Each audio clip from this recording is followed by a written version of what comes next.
How would we, for example, fund a new coal-fired power station in the current context of the global situation where even funding for it, the advancement of funds is not something that's favored by international development finance institutions? Where would we, if we needed, say, if we go by the prices of, okay, let's not go by those prices of Medupi and Kusile for obvious reasons, but if we go with a normal straight-up procurement process where we want to go in this direction, who would fund us? We'll struggle because we're a developing economy. But Germany will open its coal-fired station and accelerate its growth. UK will do the same. Poland will do the same. And there will be no question of funding. Yeah. That question of funding will come to us because we depend on external funding. That's why in the energy summit in Cape Town, one of the resolutions taken by the African Petroleum Producers Organization and the Export Banking of Africa is to toy around with an idea of developing an African energy bank. Because if we develop that African energy bank, it means it will intervene in cases where there is need, but there are no resources. Yeah. So in terms, while we're talking about funding, what's the plan with this $8.5 billion US? Is it a loan? Is it a grant? And what are we using it for? It's a combination of all those things. But the right thing to do is to go and talk to the team that works on it. Okay, you are not involved in how that will be channeled. All right. In government, when you talk about something called money, finance fund, you must go to the treasury. Were you called to order? Because I see there are reports that say you said at some point that initially you believed that these were grants and gifts, only to find out that a big chunk of... So did someone say to you, stop talking about... Nobody said that. All of us thought that there would be a big chunk of grants. And we still think that if there is seriousness, the grant component should grow. The concessional loans must also be bigger. The ordinary loans must be smaller. But the ratio is not the same. Yeah. And I'm saying how to balance that depends on the team that works on it. And then in terms of the other areas that fall within your domain, I see that Kapowership is now rumbling back to life, that particular project. Are you able to talk to that? No, I'm not, because it's a court process that they're following. All I'm saying is that when we granted them permission to generate, we believe that they would help us resolve the problems. You see, in South Africa, Thulasizwe, there's a big problem. You go and discover gas, you're taken to court. Yeah. You discover oil, you're taken to court. Now, it means we're not finding a good balance between development and looking after the environment. It is not this or. If you do development, you must take care of the environment. If you are an environmentalist, you don't think that you can protect the environment by having no development. Yeah. Because you'll have no resources to even fund the caring of the environment. Yeah, so what's happening with that? I mean, you're a big advocate for diversifying, and you've made that point quite a number of times in terms of meeting base load, and you've spoken at great length about the role of gas and oil within that. How far with those processes? Network Basin discoveries, there was a lot made out of it, but it doesn't seem like anything is moving. Our transition is going to be sustainable if we access oil and gas. That is in our shores. For example, there's nobody complaining when we import gas from Mozambique.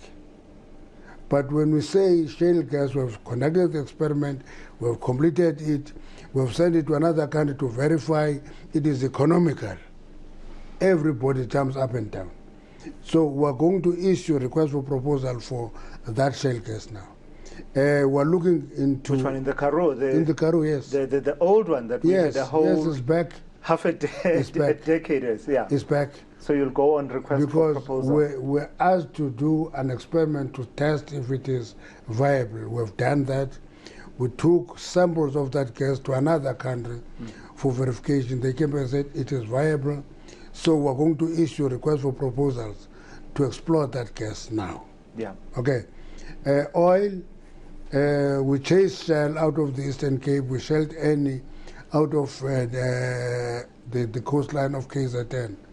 Eni went to Cote d'Ivoire, discovered huge deposit of oil. Shell went to Namibia, discovered oil. Total discovered oil. And we should drill the ocean in the Northern Cape to see the spillover of that oil and discover it and use it. That's why, for example, when people complain of the price of petrol, for example, price of petrol, it's too huge and so forth, what they don't factor in the debate is that we don't have oil of our own. We must discover that oil. When we generate our oil, we have our determinants of the price. But if we're importing everything, we depend on international markets and the global balance of forces. And that impacts on the price for the end consumer. And what happened to the nuclear procurement that was also set to go to request for proposals? That fizzled out? No. The request for proposal is in the process now. It's now in the process. Okay. Request for proposal. We want to build that nuclear in Tainspan next to Port Elizabeth. It will help us. Okay, it even has a site that you have in mind now.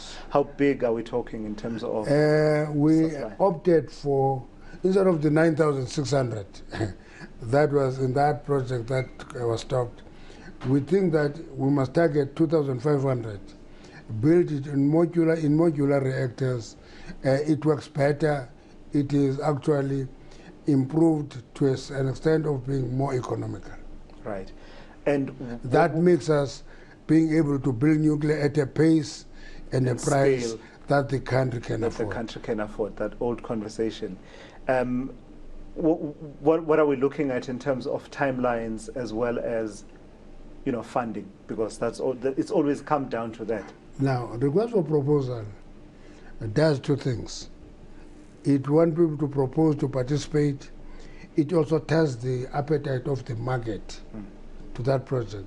So if the Southern cannot afford to build a nuclear power station, let's give you an example, and there can be a partner from one country or two who want to build it, we can give them the right to build, operate, and transfer. So there are a number of options. That's why we always proceeded with requests for proposals instead of just issuing it. You're not married to a model at this point. No. You're open to various proposals being made. But what will you say then if I shift focus a little bit and talk politics with you and say all of these ideas that are there that you are toying around with and exploring get stymied by the gridlock, the political gridlock within your organization, the African National Congress, and that much of what we are talking about now may not even see the light of day because you will go to the conference in December and the conversation will be about that's late, and ideas won't be taken forward, and Gwede Mantashe might not even be here by end of next year to be seeing these ideas through. I will be here for a long time. I may not be in the committee of the ANC, but I'm a citizen here. Now that's the difference. That's why if you look into the combination, you take the cabinet. Not every cabinet minister is an NEC member, for example. The ANC appoints people on the basis of their competence and ability. And therefore, we're going to be around. Even if people, I've seen people writing an obituary of the ANC, I think it's premature. Allow the ANC to go through its paces. Actually, I was showing somebody the cyclical growth of the ANC. It comes, it grows. In the late 20s, it comes down. In the 30s, it collapses in the end of a very prominent intellectual of the ANC. It gets revived, and the ANC has not gone through a straight line. We're going through a particular period now. We must recover from that period. But at times it feels like you're not even one organization, eh? These days, there are times when it feels like I'm sure when people... There are at least two distinct organizations. You know, when people saw Gumede coming from the inaugural conference of anti-imperialism, they actually, the right wing in the ANC, stood up and tore him out of the presidency in the next conference. So it's an experience that is there in an organization as old as the ANC. It has seen the examples. And Gumede was thrown, a prominent intellectual, Brigadier Isaka Seme took over, and the ANC collapsed in his hands. It was revived by a priest. Okay. Yeah. And that happens because the organization is a living organism.